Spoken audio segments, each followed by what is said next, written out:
Okay, good morning.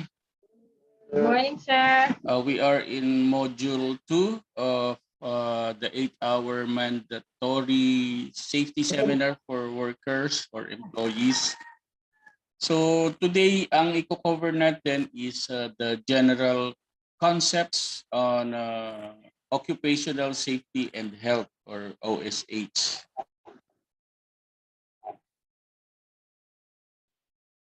Ang objective ng ating session at the end of this module 2, the participants will be able to define and discuss the general concepts of occupational safety and health towards effective OSH implementation in the workplace. So dapat after this session ay kabisado nyo na, no, yung mga konsepto para sa mas maayos na pagpapatupad natin ng occupational safety and health dito sa ating opisina. So hindi lang ang safety officer ang kasali dyan, kundi lahat ng empleyado. So unahin nating alamin ano ba yung accident, no? Ano ba ang tamang terminology ng accident? Ito yung occurrence or event, pangyayari na hindi inaasahan at hindi nakita, no?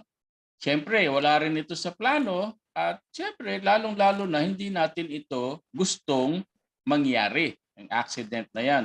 Kapag kasi nagkaroon ng accident, it will lead to loss or damage, injury, at ang pinakamalala ay ang death. No? So kaya ayaw natin mangyari yan. Ayaw din ng ating gobyerno through DOLE na magkaroon ng mga ganitong pangyayari sa workplace. Ano ba yung mga dahilan, common reasons for accidents? In layman's version, ang sabi ng mga ibang workers, oras na kasi niya, no? Hayaan na natin siyang mamahinga. Yan. Ang iba naman, malas naman niya, no? At yung iba, TANGA daw kasi siya, no? At sa iba naman, kasi nga medyo dangerous yung trabaho nila, kaya ang idinadahilan na lang kasama sa trabaho 'yan, no? Itong mga ito ay hindi naman ito mga totoong dahilan, no, ng accidents. Ito ay mga excuse lamang. Dapat hindi natin sabihin yung mga ganyan kapag nagkakaroon ng aksidente. Ito yung mga examples ng maaring maging sanhi ng accidents, no? Pagbubuhat ng mabigat na bagay, lalo na sa atin, nagdi-deliver tayo, mga computers, kaya dapat maging maingat ang ating mga pahinante, no? At ang ating mga technical staff sa pagbubuhat ng mabibigat na bagay. Gayun din, yung sa kanan, bahagi ay yung hindi maingat na paglalagay ng mga gamit kaya maaring mag-cause ng aksidente, no? Mabagsakan yung naglalakad kung ito ay nailagay sa itaas. Yan. Kaya dapat ay lalo na kung hindi stable yung pagkakalagay, no, hindi sagad, no, nakalawit. So konting galaw, maaring magdulot ng aksidente. Sa mga manggagawa, ayun, sa kanilang shop, wala kasing protection, no? Kaya maaari ding magdulot ng aksidente yung kanilang mga equipment. Yan, at lalo na ito, yung electric saw, bandsaw or whatever, no? So dapat yung mga exposed na mga matatalas na bagay ay kailangan nating pansinin at gawan ng solusyon. Isa pa ay kapag nakita nyo yung logo na yan, no? Ibig sabihin niyan ay hazardous material, no? Kaya kung nabagsak, kumalat, maaaring magdulot ng aksidente. Pwedeng langis na madulas at madudulas yung maglalakad, no? Gayun din, ito, na out of balance, nalaglag o kaya ay nasagasaan ng pison. Ayan, yung mga tinasabi nating na aksidente. Ayan, yung isa nadulas at yung isa naman ay nakuryente. So yan ay ilan lamang sa mga maaring o example ng mga accidents or aksidente. Ito naman, hindi maayos na pagkakaupo o kaya ay nasira ang upuan dahil matagal na, meron ng crack, no? O kaya ay naglalaro, no? Kaya na-aksidente. Iba naman, hindi maayos na pagkakalagay ng ating mga electric power cord. Kaya titignan din natin yan sa ating workplace, no? Kaya maaaring magdulot yan ng pagkadapa. Ito naman ay siguro nagtutulak ng kanyang trolley tapos ay natisod, nadapa, ay nabitawan, no? Maaaring mag-cause ng accidents. At ito namang isa ay maaaring naglalaro, no? Naglalakad ng paatras doon sa stairs at di niya napansin yung pagbaba. Kaya ilan lamang din yan sa mga maaring maging sanhi or aksidente na mismo, no? So ano ba ang accident causation o ang cause, no? Ano ba ang nagdudulot ng aksidente? Sa nabanggit natin ng mga nakaraan, ito yung example natin, di ba? Yung people, yung equipment, yung materials at ang ating environment. Sa people, yung mismong mga manggagawa, yung management din ng workforce at yung ating mga policies at ang ating behavior. So yan ang maaring maging dahilan, maging sanhi, no, ng pagkakaroon ng aksidente. Na contributing factor ay ang ang employees or workers. Yan. Sa mga materials, ang paggamit o paggawa, no, ng materials maaaring mag-cause ng accident. Mga equipment, yung ating ginagamit na tools and machinery, maaaring mag-cause siya ng accident. Sa atin ay halimbawa martilyo o kaya ay yung mga screwdrivers na maluluwag yung handle, no? O kaya naman ay mga cutters at maging yung ating let's say soldering machine or equipment, yung ating soldering iron, soldering gun na hindi napansin, plug pala, nahawakan, no? So ilan yan, no? At sa ating kapaligiran, sa ating opisina, yung physical surroundings natin, yung natural environment, ang community, at maging ang social and legal influences. So ang sanhi ng accident o ang cause ng accident, tumutukoy yan sa iba't ibang factors na siyang nagiging primary reasons, pangunahing dahilan sa likod ng naging aksidente. Okay? Malinaw? Yes po. Ano ba ang nangyayari kapag nagkaroon ng aksidente? So nabanggit natin yung mga contributing factors, lalo na mga primary factors. Kapag nagkaroon ng aksidente, naaapektuhan ay ang productivity natin. Hindi natin nagagawa yung ating gampanin, yung ating mga tasks, no, sa opisina. Ayon kay H.W. Heinrich na siyang gumawa ng domino theory, sa pag-aaral ng accidents, 98% pala nito ay preventable, pwede palang mapigilan, no? 98%, napakalaki, no? 88% kasi niyan ay dahil sa unsafe or unhealthy acts at ang 10% dahilan naman sa unsafe at unhealthy conditions. 2% lamang daw, no, estimate yan, ay non-preventable sa mga aksidenteng nangyayari. So, kaya importante na malaman natin, matutunan natin paano mapipigilan, mapiprevent itong mga aksidente na ito. Ano ba yung unsafe or unhealthy act?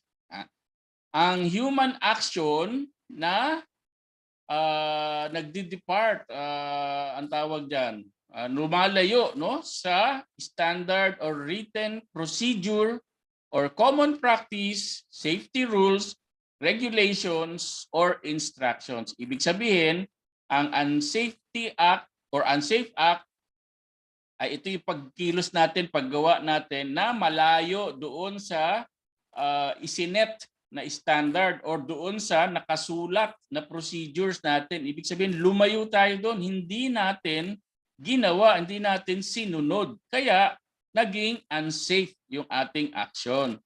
At ito rin ay ang violation, paglabag sa mga commonly accepted na safe procedures or processes. So kaya pala nagkakaroon ng aksidente dahil hindi sumusunod doon sa tamang procedure at lumalabag doon sa mga commonly accepted safe procedures or process. Okay?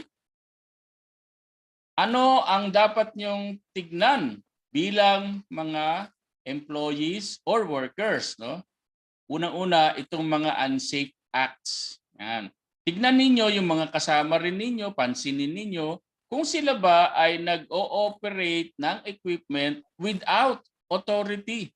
So halimbawa ay driving, hindi naman ikaw yung otorisadong driver ng kumpanya. Kaya lang, kinulit mo yung driver mo, yung kasama, ikaw yung pahinante, uy, ako muna mag-drive ngayon. Eh hindi ka naman marunong, di ba?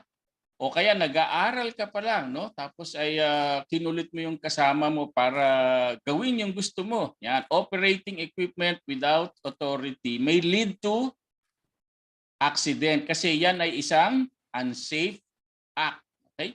Removing safety devices, lalo na yung mga PPE.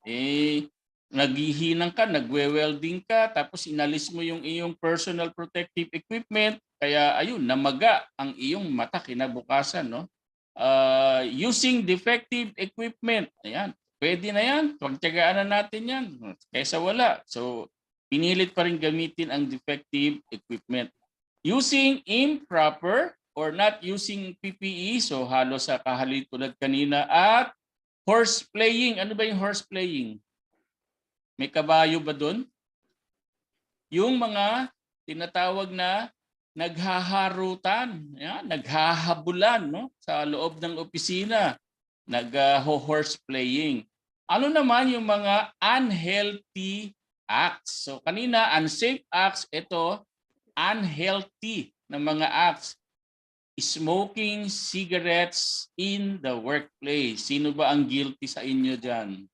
Nagyoyosi sa opisina, pupunta dun sa sa emergency exit, no? Magpapausok muna. Inhaling organic solvents. Nako, meron ba kayong dalang diyan, rugby? Nagbabaon ba kayo niyan? Oh, yan ang inyong pampagising, ha? Unhealthy acts yan. Drinking alcoholic beverage during office hours. Nako, isa pa yan, no? Shot, no? Nakatago. Nilagay sa sa lagayan ng soft drinks or juice imbis na doon sa bote para hindi halata. At nako, ito pa lalo na, taking illegal drugs inside company premises. Yan. Nagsashabu at kung anumang illegal drugs pa yan. Those are considered unhealthy acts. At sa policy natin may mga kaukulang disciplinary action din yan, mga yan. Kaya iwasan ninyong gawin yung mga unsafe acts at saka unhealthy acts.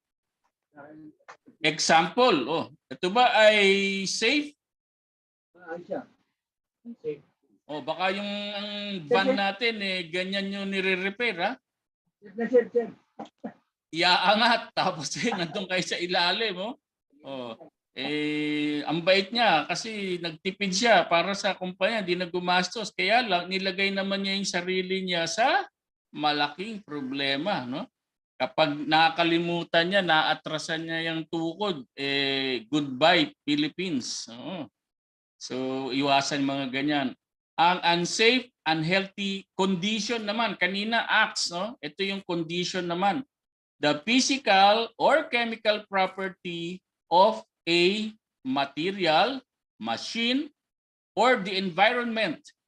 No? So ang materyales, ang makina o ang kapaligiran, no? that may result in injury to a person, damage or destruction to property, and other losses. So ang unhealthy condition may kinalaman sa physical at chemical property ng ginagamit nating material, makina o ng ating environment. At yan ay maaaring magdulot ng injury, pinsala sa person, no? Sa tao, sa employee, maging sa iba, sa mga bisita, no? Pwede silang madamay, kasiraan ng property at iba pang mga pagkawala. At itong mga to, actually, yung unsafe, unhealthy condition, sabi dito, ay pwede pala sanang nabantayan or naiwasan. Kaya nga preventable yung 98% ng accident. So sana itong mga to ay magbukas ng ating isipan para maging safe conscious tayo. No? Next time, after this, yung ating mga gagawin, lagi na nating iniisip yung safety ng sarili natin, ng mga gamit at ng ating kapaligiran. Okay? Okay ba yon? Yes po. Ayan. Ano naman din ang inyong titignan? What will you look for as workers? So tignan natin yung mga unsafe conditions. Baka yung ginagamit natin ay defective na, no? Yung ating mga tools or equipment. Hindi lang yan sa technical. Maging sa mga drivers, yung ating mga pangbaklas ng gulong, no? Yung bang ating jack ay gumagana pa. Baka mamaya naka-jack, nakataas, biglang lumubog, no? Kasi meron ng tagas. Magkakaproblema tayo niyan. At dahil defective, pinagtiyagaan pa rin, ginamit pa rin, no?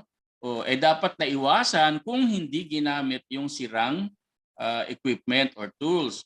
Congested or blocked exits, yung atin bang mga fire exit dyan, barado, maraming nakaharang. So iwasan na natin yan, no? Ihanap natin ng ibang lugar na pwedeng paglagyan ng mga gamit, or kung hindi naman nakailangan, itapon na natin, di ba?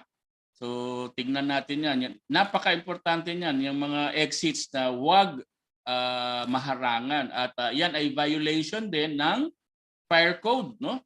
So maaari tayong ma-penalize dahil diyan. Inadequate warning system, kulang sa gamit, no? Yun bang ating mga exit ay mayroong sign, no? Para in case of emergency, yan, ay meron ba din tayong mga emergency lights para doon sa ating mga dadaanan ay makikita natin in case nag-brownout, at saka yung mga emergency na yan. Pansinin din natin baka madulas yung ating mga sahig. No?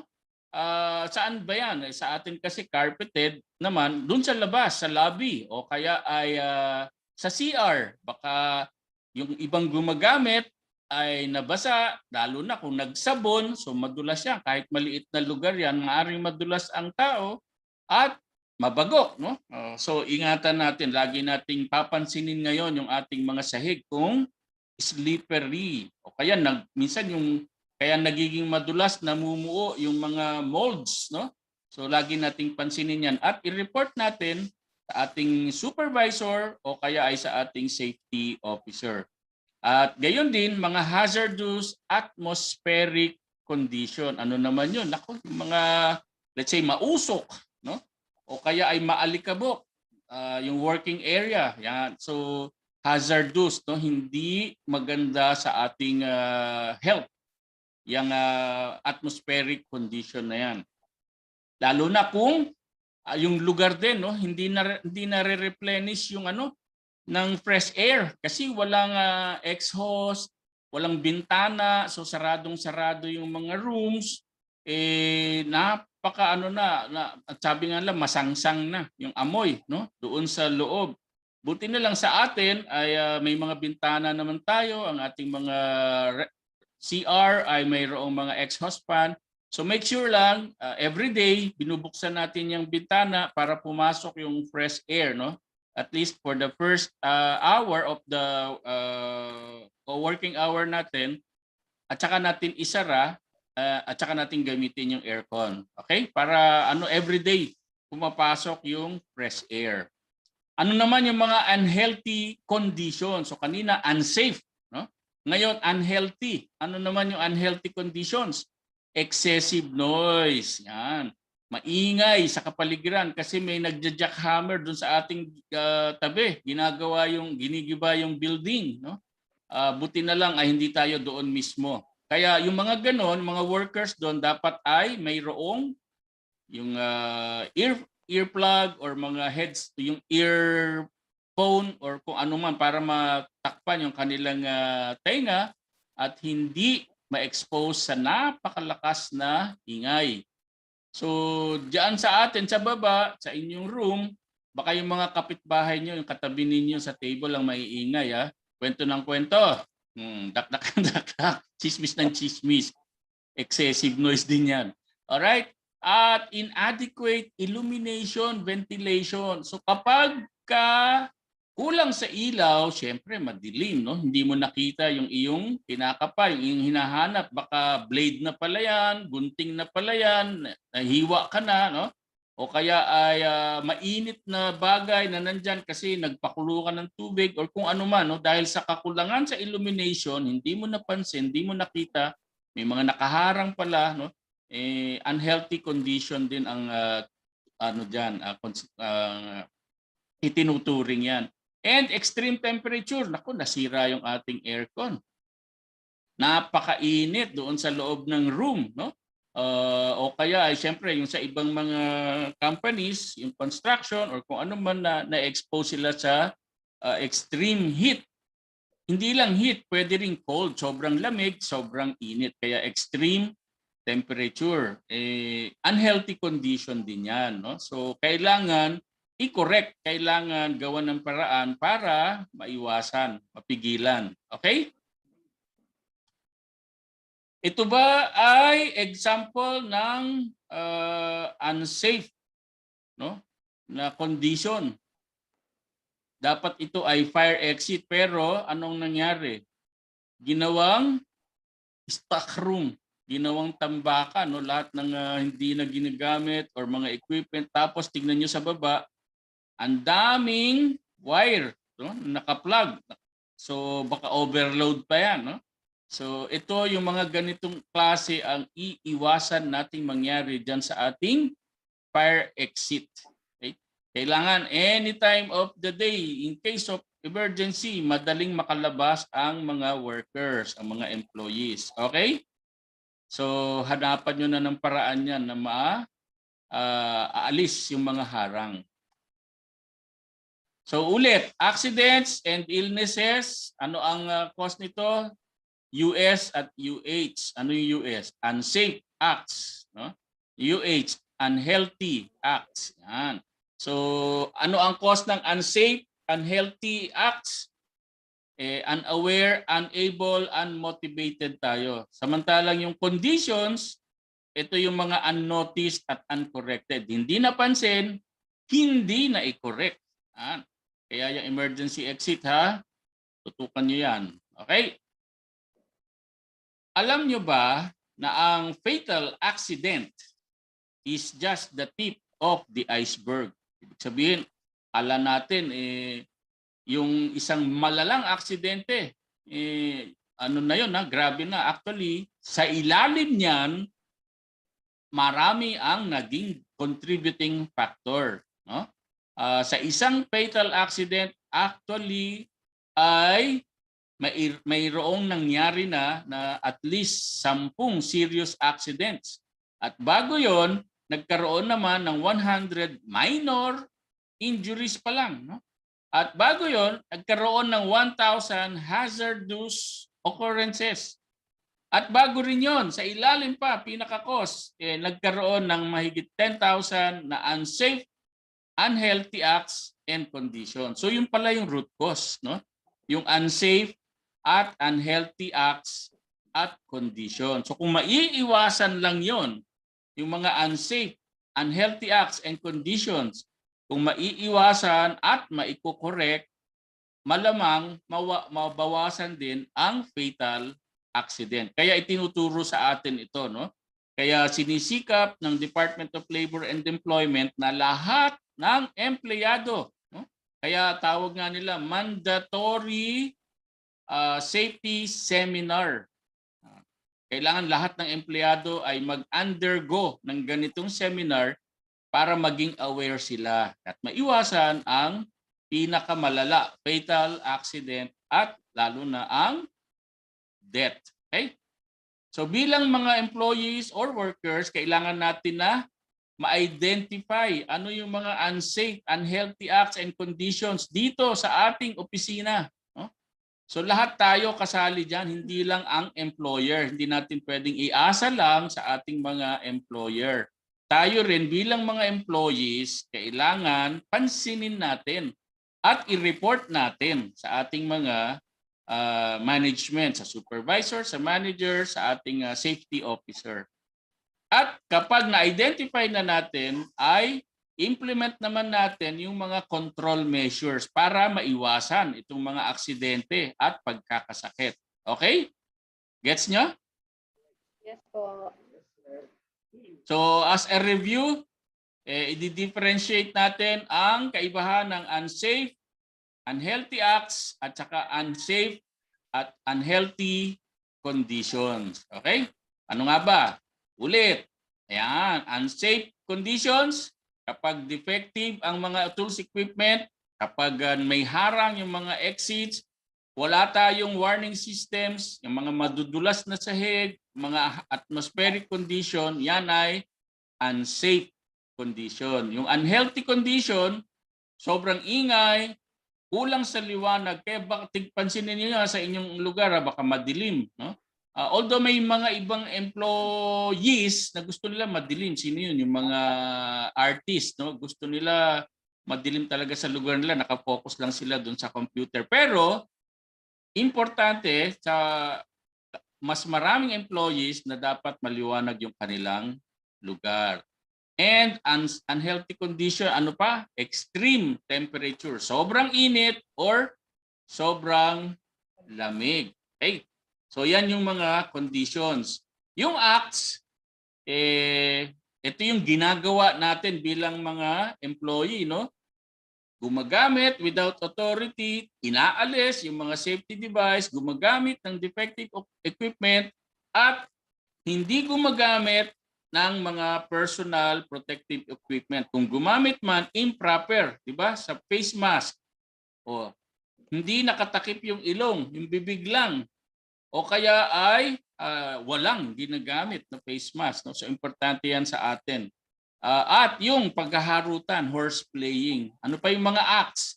Pag-i-smoke, pag-inhale ng organic solvents, pag-inom ng alcoholic beverage, at pag-take ng mga illegal drugs. Okay? So at least ay alam nyo na, no, kung ano yung acts, ano yung conditions na ng mga unsafe. Alright? So, bilang pag-review din, accidents and injuries, anong nangyayari? Result to losses of lives, limbs, ano yan, parte ng katawan, no? Time and property. Kaya as much as possible, iwasan natin ang magkaroon ng accidents. And most accidents at work could have been prevented. Di ba? Sabi nga nung ni Heinrich, 98% niyan preventable.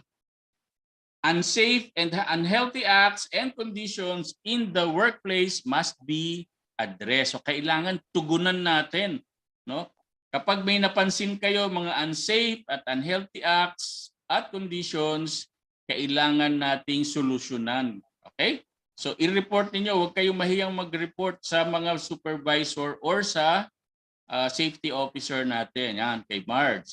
Every workplace has different hazards, risk, levels of exposure. Depende sa workplace, di ba? Like sa atin, tayo ay low risk dahil opisina lang naman tayo. Wala tayong mga heavy equipment na ginagamit. Hindi tayo construction. Ang high risk, yan, yung mga construction, mga gumagamit ng heavy equipment. Kasi talagang, bakit high risk? Kasi pag nagkaroon ng aksidente doon, talagang maaaring magdulot ng death. No? Talagang pwedeng mayroong mamatay. Kaya high risk yung mga ganun. Yung mga nag-a-assemble ng mga chemicals o nagmamanufacture ng chemicals, yung mga fireworks, yan. Talagang high risk yung mga trabahong gano'n. No?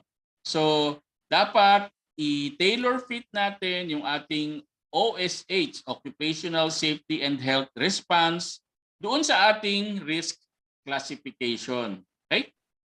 So lahat tayo pwedeng maging OSH champion. Sabihin, hindi lamang ang employers, kundi tayo man ang mga employees ay dapat tumulong. Be an OSH champion. Okay? Ngayon, requirement din ng DOLE, ng OSH Center, na makapag-develop ng occupational safety and health program ang bawat company. No? So, ituturo din ito sa atin para magkaroon tayo ng idea. No? Ano ba yung mga nilalaman nitong ating occupational safety and health program or manual. Okay? So, ayan. Ano ba yung occupational safety and health program? Ito ay systematic plan para ma-identify, hindi lang ma-identify, kundi makontrol yung hazards and makapag-respond tayo sa emergencies. Yan. Ang safety and health program din, it lays out responsibilities, resources, and procedures for keeping the workplace safety and healthy. Kaya dito malalaman ano yung mga responsibilidad, ano yung mga resources, ano yung mga procedures na dapat gawin ng employees, employers, at ng safety committee. So example, kasama ito sa Occupational Safety and Health Program, no? So dito, pipill upan nito, pangalan ng company, date established, at other details, no?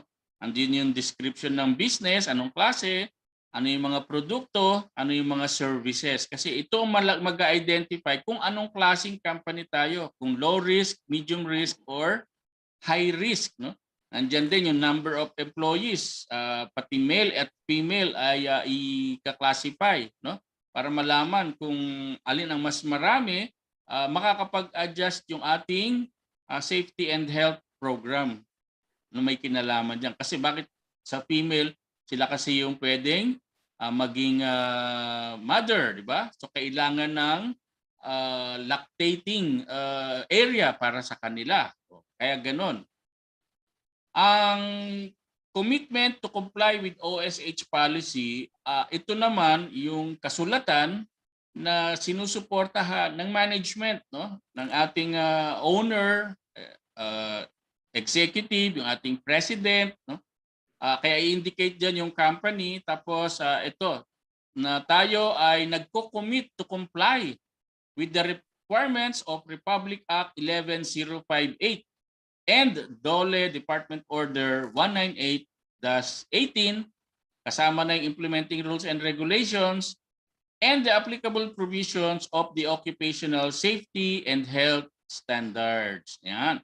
And we acknowledge the company's obligation and responsibilities to provide appropriate funds for implementing this OSH program, including orientation and training of its employees on OSH. Kaya meron tayong ganitong seminar ngayon, no? Provision and dissemination of IEC materials on safety and health. So magpo-post din tayo ng mga safety signs. Provision of personal protective equipment when necessary. Kaya nagbibigay tayo ng face masks and face shields. And other OSH-related requirements and activities, no, to ensure the protection for our workers and employees against injuries, illnesses, and death through safe and healthy working conditions and environment. And we commit to conduct risk assessment. Yan, kaya kasali kayo, mga employees din. Although majority niyan ay gampanin ng safety officer at nabanggit naman kanina, pati employers, employees, pati workers, no? Kailangan tumulong sa pag-identify, no, ng mga hazards. This is required to prevent workplace accidents as well as comply with other provisions of this OSH program, that we are also fully aware of the penalties and sanctions for OSH violations as provided for in RA 11058 and its implementing rules and regulations. Kaya talagang mayroon pang agreement, no, at kailangan pirmahan ng ating company owner or president or any executive representative na tayo ay nagko-commit na mag-comply sa OSH policy. Ito naman ang risk assessment. So importante malaman din ninyo ito, no, hindi lang ang management, hindi lang ang employer, kundi kayo rin na worker. Ano ba yung ginagawa sa risk assessment? So i-identify natin ano yung task, ano yung trabaho, ano yung gampanin. And kapag na-identify na yung task, ano naman yung hazard na idinudulot ng task na yan. And ano ang risk, no? Diyan sa tasks na yan, and anong priority nito? Ito ba ay low, medium, or high? Ibig sabihin, ano ba yung pwedeng mangyari, no? Ano ba yung likelihood na magkaroon ng injury or illness dito sa task na ito? And ano naman yung control measure? Okay? Ibig sabihin, ano ang gagawin para maiwasan, ma-prevent yung hazard na na-identify, para maiwasan yung risk, no, na na-identify natin. Kaya ito yung tinatawag na HIRAC, Hazard Identification, okay, risk, okay, and control measure, C. Yan, kaya HIRAC yan, okay? So example, yan, ito maganda yung example niya, eksakto sa inyo, no, sa warehouse. Ang task halimbawa ay ang pagde-deliver ng product sa customers. Ano yung hazard? Kapag ang driver ay mag-isa. No? Bakit hazard yon?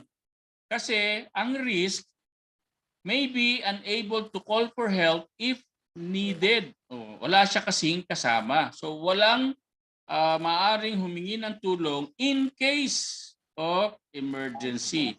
So ano ang priority niyan? Very high. At ano ang control measures? Kailangan mayroong helper. Kaya bawat driver natin, laging dapat may kasamang pahinante. Huwag ninyong paalisin ang driver na mag-isa, na walang kasama sa sasakyan. Okay? Malinaw? Yes po. Ano pa ang hazard na na-identify dito sa task na ito? Biro nyo, isang task lang yan, mag-deliver ng product sa customers. Ano pa ang ibang hazard? Drivers have to occasionally work long hours. O, tama naman yan, di ba? Napakaagang aalis, tapos minsan late na rin na nakakabalik sa opisina. Ano ang risk ng working long hours?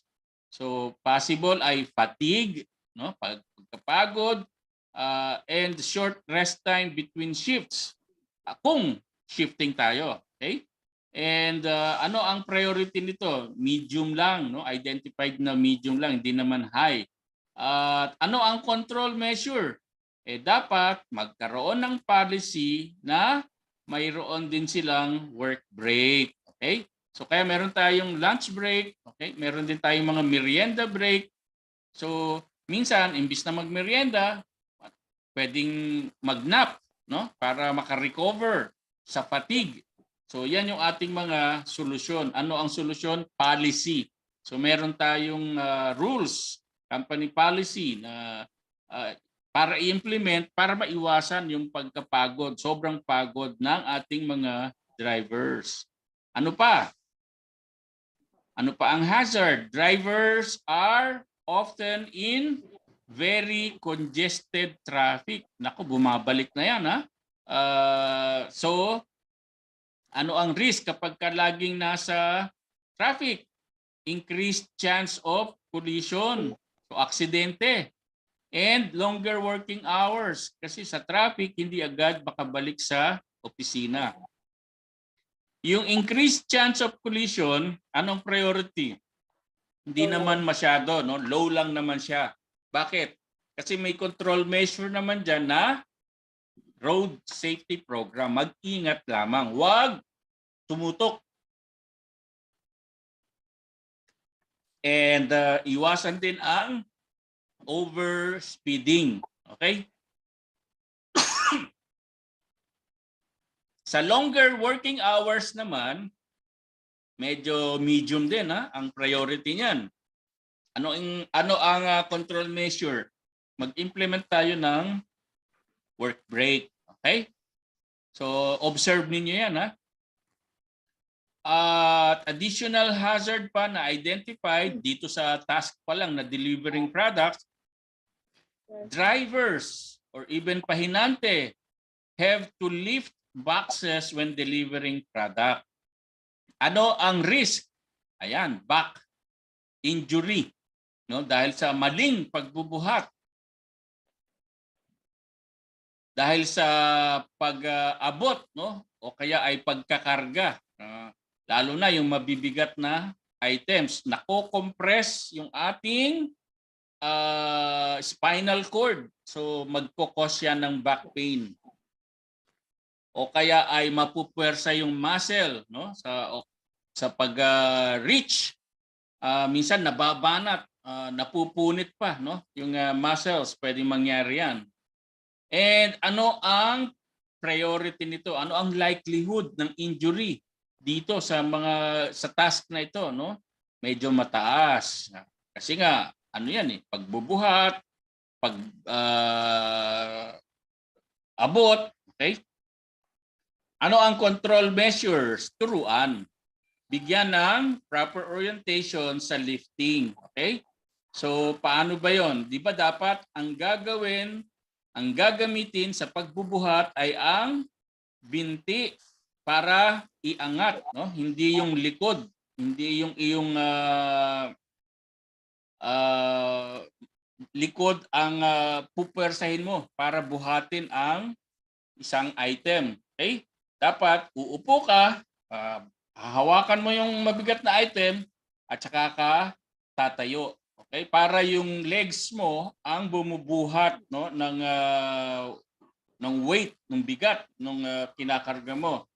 Or the best diyan, humingi ka ng tulong. Huwag mong solohin. Kung mayroon namang like dalawa kayo, pahinante, si driver, dalawa kayong magbuhat. At isa pa, gumamit kayo ng trolley. Okay? Ikarga nyo doon, o di mas mababa lang yung bubuhatin, and then itutulak na lang siya. Alright? Naintindihan nyo? Yes, sir. So, alam niyo ngayon yung hazard, alam niyo yung risk, ano yung priority, likelihood na magkaroon ng injury, at ano yung control measures para maiwasan ang aksidente. Okay? So, isa lang yan, sample pa lang yan, delivering products to customers. So, tingnan nyo rin yung iba pang mga gampanin ninyo, mga tasks ninyo. Tapos, i-identify ninyo ano yung possible hazard dun sa ginagawa ninyo. Ano yung possible na mga risk at ano ang priority niya, ano yung likelihood na magkaroon ng injury, no? At ano yung control measures. Yan. Kailangan ba policy? Kailangan ba ng training? Kailangan ba ng equipment para maiwasan yung pagkakaroon ng aksidente? Okay? So kung may naisip kayo, i-suggest ninyo sa inyong supervisor para magawan natin ng paraan, magkaroon ng policy ang company o kaya bumili ng equipment or materials or tools, no, para maiwasan ang accident. Okay? And magkakaroon din tayo ng medical surveillance. Ang company, i-require lahat ng employees to undergo baseline or initial medical health examination prior to assigning to a potentially hazardous activity. The examination will include but not limited to the following. So, ang routine ay complete blood count, chest x-ray, urinalysis, at saka stool exam. So yan ang standard. Merong special health exam kung kinakailangan, no, karagdagan examination niya. So blood chemistry, ECG, at iba pa. Kung kinakailangan doon sa inyong trabaho na gagawin. And schedule of annual medical examination, yan, pipilapan din natin to, isasabit sa DOLE kung kailan, no? First quarter ba, second quarter, third quarter, or fourth quarter. Tayo malamang ay fourth quarter. Normally, end of the year tayo physical exam. Is random drug testing conducted? Yan. So, meron din yan. Required ang random drug testing. Okay?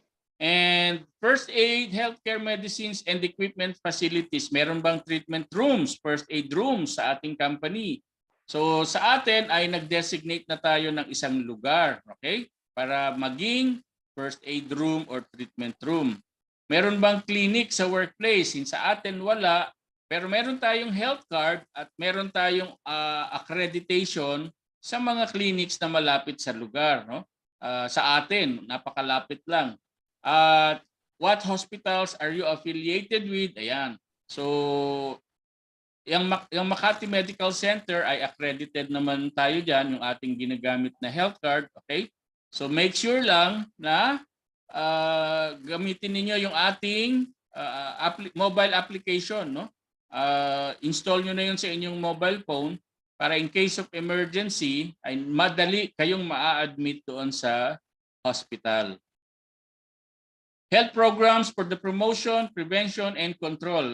This refers to drug-free workplace in compliance to RA 9165, Human Immunodeficiency Syndrome or HIV/AIDS in compliance to RA 8504, RA 11166, tuberculosis in compliance to Executive Order 18703, Hepatitis B in compliance to DOLE Advisory Number 5, Series of 2010, and mental health in compliance to RA 11036. So lahat ng yan ay meron naman tayong health programs. Okay? Covered naman din yan sa ating medical insurance, and meron naman template kasi si DOLE about all of these health programs at yan ay i-implement din natin. Okay? So, kaya nakalagay, kindly accomplish the policy template. So, meron tayo niyan. And number 5, composition and duties of safety and health committee. So, ang chairperson is either yung ating president, owner, or manager. Okay? Secretary is our safety officer. At member is at least one worker. No? Kung merong union daw, union member kung organized ang mga workers. Okay?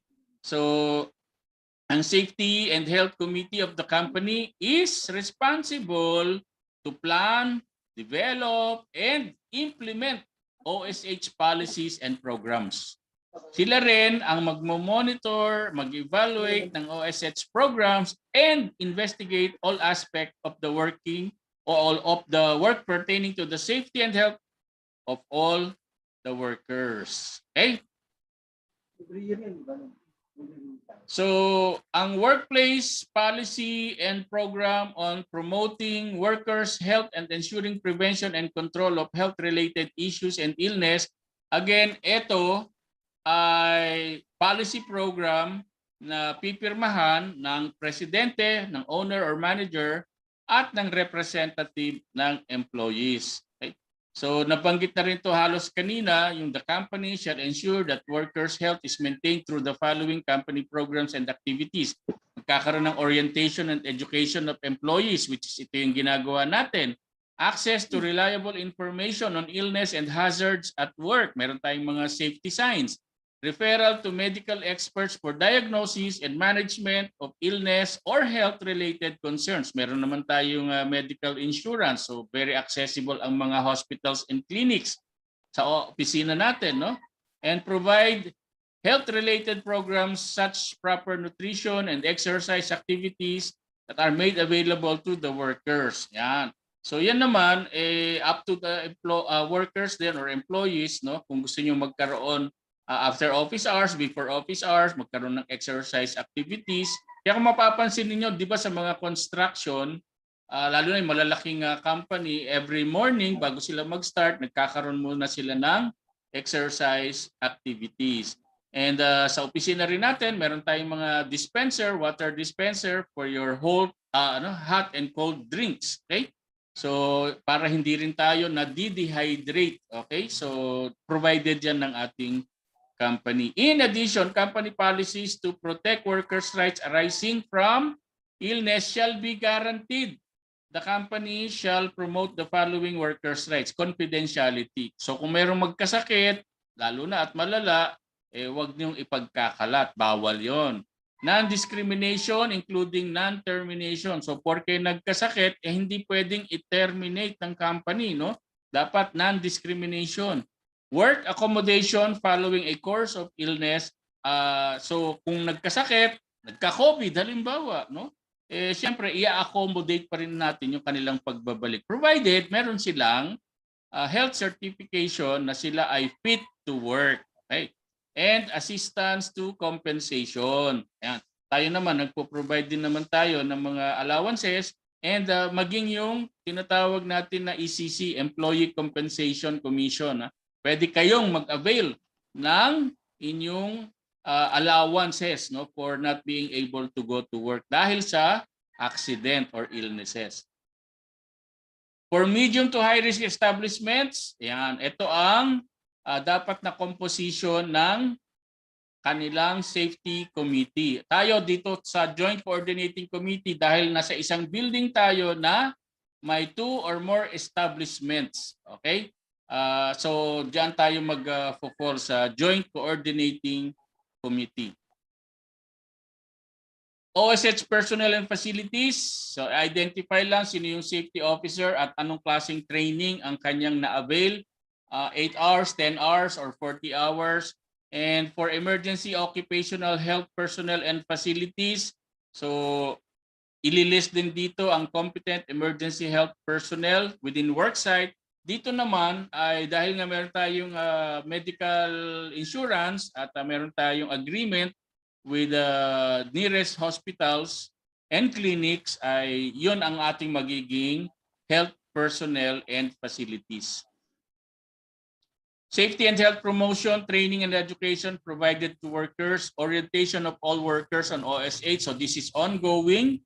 Conduct of risk assessment, evaluation and control. So yan yung next step natin, no? Gaya ng nabanggit ko sa inyo, as employees, kasama rin kayo natutulong, no?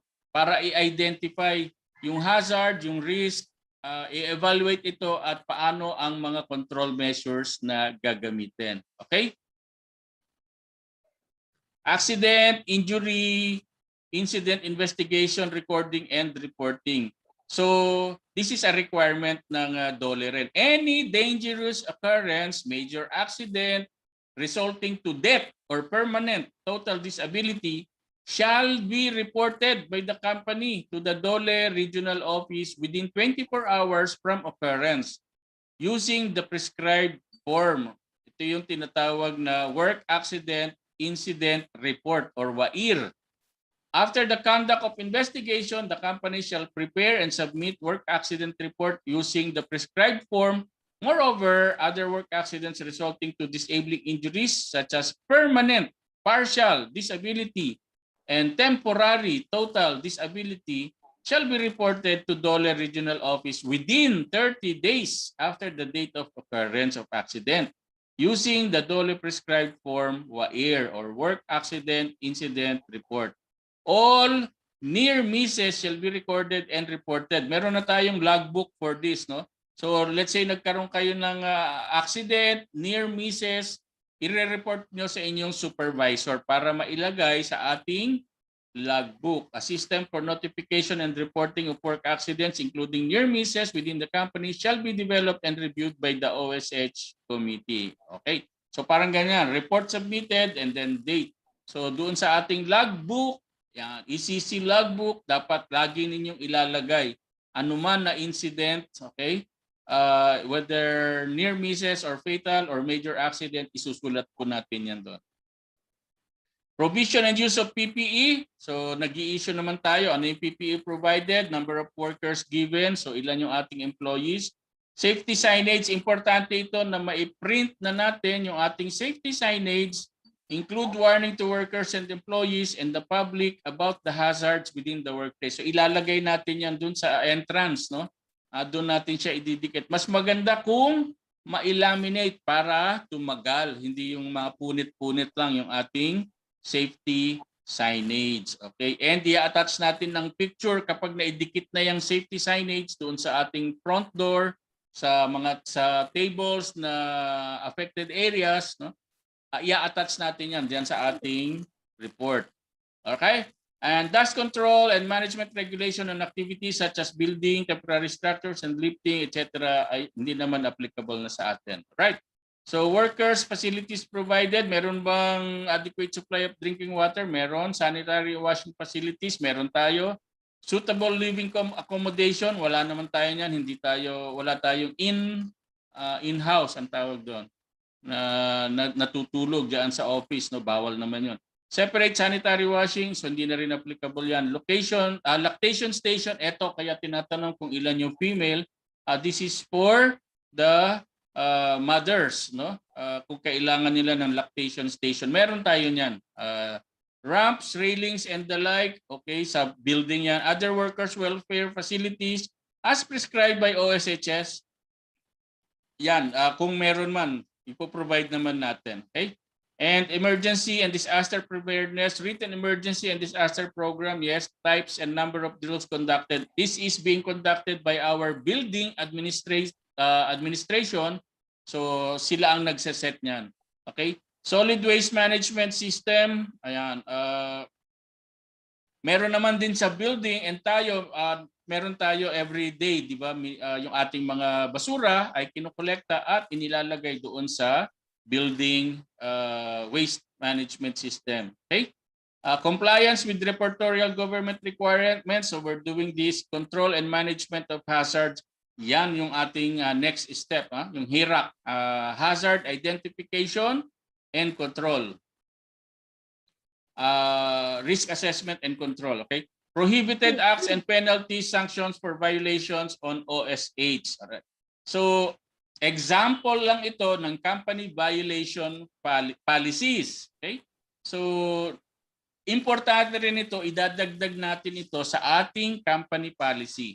Not using PPE. So, first offense, warning lang. Second offense, 3-day suspension. Third offense, 5 days suspension. Pag suspension, without pay yan. Okay? Pagkakalat, littering, and pakalat-kalat, loitering. Okay? Meron din yan. Smoking at prohibited area. No? Kahit sa emergency exit, bawal yan. So, warning, 3-day suspension, 5-day suspension. Illegal dismantling of safety signages and paraphernalia and not following safety rules, matindi. First offense pa lang, 3-day suspension agad. And third offense could result to dismissal. Makulit na ayaw sumunod sa safety rules. Cost of implementing company OSH, so this will be provided by the safety committee. Okay? And i-identify na lang natin yan together with the accounting department. So summary of admin and reportorial requirements, notification and keeping of records of accidents. Meron naman tayo niya. Occupational health services, registration of business, done na yan. Training of personnel, ongoing. Health and safety committee, meron na. Occupational safety and health program, we already have. And signed by the president of the company. Work accident and illness report, ongoing yan. Annual work accident injury exposure data report, ginagawa rin natin yan. It will come from the monthly report, tapos i-compile lang naman yon to become our annual work accident report. Report of safety organization annually. yung ating minutes. So mag-start na mag-meeting ang Occupational Safety and Health Committee, and we will submit quarterly. And our annual medical report. So by next year, March 30, dapat makapag-submit tayo. Kaya we will try to do our annual physical exam by December, kung saan hindi naman tayo masyadong busy. So these are the prohibited acts and its corresponding penalties kung hindi masusunod. Okay? Medyo malaki yan. Kaya ang company natin will have to comply. Nakapag-register na tayo ng establishment. We have job safety instruction orientation. Ginagawa na natin yan. We have safety signage and devices. Nagpo-provide tayo ng medical supplies, equipment, and facilities. Okay? So, etc. etc. Alright? So, kaya iiwasan natin siyempre na ma-penalize tayo. We will have to comply with all of these DOLE requirements. Failure or refusal to comply with OSH standards or compliance orders shall be deemed willful when done voluntarily, deliberately, and intentionally. So kapag ganyan, meron daw additional fine equivalent to 50% for every instance of repeat violation. Any of the following act is present, there is non-compliance, the penalty of 100,000 pesos. Administrative fine shall be imposed separate and in addition to the daily administrative fine imposed above. Okay? Kaya napakahigpit ng DOLE, no? Sa mga companies, kaya nga nagkaroon sila ng tinatawag na strengthening, no? Naglabas ng batas, strengthening, yan yung sinusunod natin ngayon. Kaya halos lahat ng company talagang i-inspectionin nila, no? And to comply, and kung hindi ay mabibigyan sila ng corresponding penalty. So when the violation exposes the worker to death, ayan, malaki rin ang penalty. And kung meron 2 or more non-compliances, all penalties shall be imposed. Grabe, no? And the penalty shall be computed on a per day basis until full compliance.